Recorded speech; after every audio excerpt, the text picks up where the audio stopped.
Hi, and welcome to Rye's Room. I'm Rye, and this is my room. Well, it's been a while since I talked with all of you. I've been pretty busy with university. My courses were going really well until I had to drop one because I found out that I wasn't getting any kind of financial aid for things like books and tuition and things of this nature, so I had to drop one. There are appeals and letters and emails going out. I'm hoping to get some kind of help for the one class that I'm in now, so that's taken up a lot of my time. But I'm back. What else have I done since then? Well, the biggest news for me is probably the swine flu vaccine I got yesterday. Yes, I went and I got the shot. And while I was there, I saw something extraordinary. There were a lot of kids there getting inoculated with the adults as well. And as we all know, kids tend not to handle needles very well. I know I didn't. I screamed, I cried, I yelled, there was absolutely no dignity. I let it all hang out as a kid. I didn't like needles, and I was going to make sure the world knew it, okay? But I did not do what this one kid did. This boy was about 8 or 10 years old. We were on our way out. My caregiver and I got inoculated together. We were on our way out, and this kid comes racing past me, his mom right on his heels, and he reaches the end of the room, the pavilion where the mass vaccination clinic was being held. There was nowhere else to go. His mom was right there. She was reaching for him, taking him by the hand and lead him, kicking and screaming, literally in this case, back to get his shot. And that's when he did something truly remarkable. He pulled a move that I can only describe as something that you would see an NBA player do on the basketball court.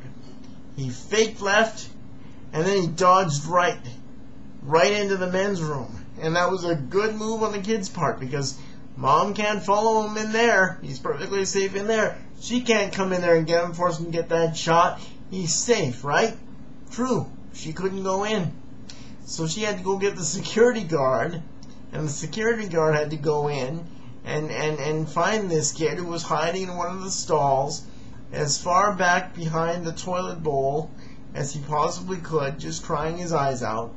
The guard negotiates with the kid and brings him out. They get a chair, and Mom sits him down in the chair, and she's trying to discuss the situation with this kid and negotiate him up to get his shot. And I'm just thinking to myself, she's got her work cut out for her, because while she's trying to do that, while she's trying to convince her son to calm down and get this shot because it's in his best interest, at the other side of the pavilion where they're giving out the needles, kids are screaming like they are being murdered on a sacrificial altar. They're screaming like they're screaming their last breath. And with every scream, the kid is just getting more and more worked up. I'm assuming. And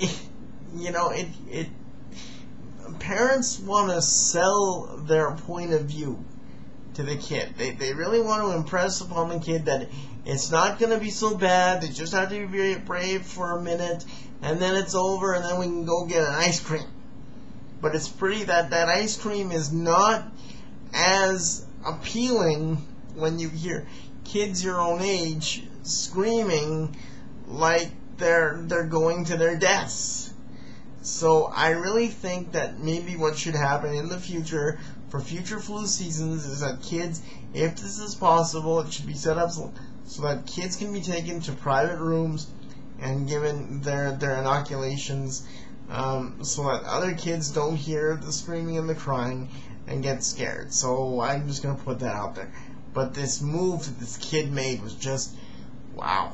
Just that in whatever career he chooses, this kid's got a really bright future, I'll tell you. But we're going to move right along here. I want to talk about the other thing that happened. The Michael Jackson film, based on the raw footage that was the practice sessions for what was to be his final concert tour, I guess his final concert tour, came out, I believe it was yesterday. And it's called This Is It, and they took 80 hours of raw footage and condensed it down to 2. And now that I've thought about it for a while, my cynical side wonders if perhaps the death of a man whose death was very, very unpleasant and very traumatic from everything that I've heard. I wonder if his unpleasant and traumatic death isn't now being sold, exploited. I wonder if this is not an attempt to recover some of the lost proceeds now that there will not be a massive concert tour. I think that this is something that we have to ask.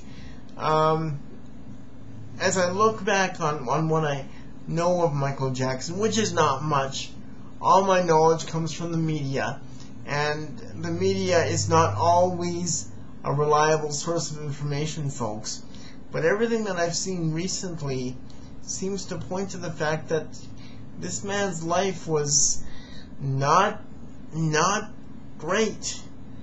I'm not going to ignore the rumors about and the controversies about his relationship with children. I don't know either way, and I'm not sure who else does.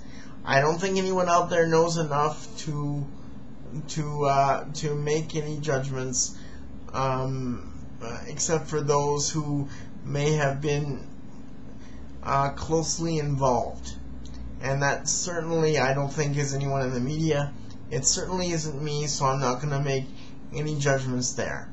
I will say, though, that I did see a special where they were giving a guided tour of the Neverland Ranch, and there was a panic room, a small box-like room that he would go. He had a lock on it, and he would hide.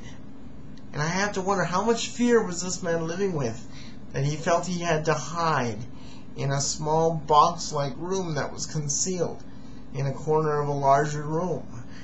I think that this man's life was very, very, very sad in a lot of ways. And I wonder if this film, they're saying it's going to set records, and I have no doubt that it might. Titanic certainly did, and this could blow Titanic out of the water, pardon the pun. But I wonder, is the death of Michael Jackson not being exploited here? And I'm just going to put that out there for everyone to think about and debate and ponder. The other thing I want to do tonight is I want to recommend a film. Now, I'm not going to hold it up. You can see it on the floor beside me. The film is called Taken, starring Liam Neeson. It's been out for about 9 months to a year now. It's not a new film, but I have to tell you, this is one of the best movies I have ever seen.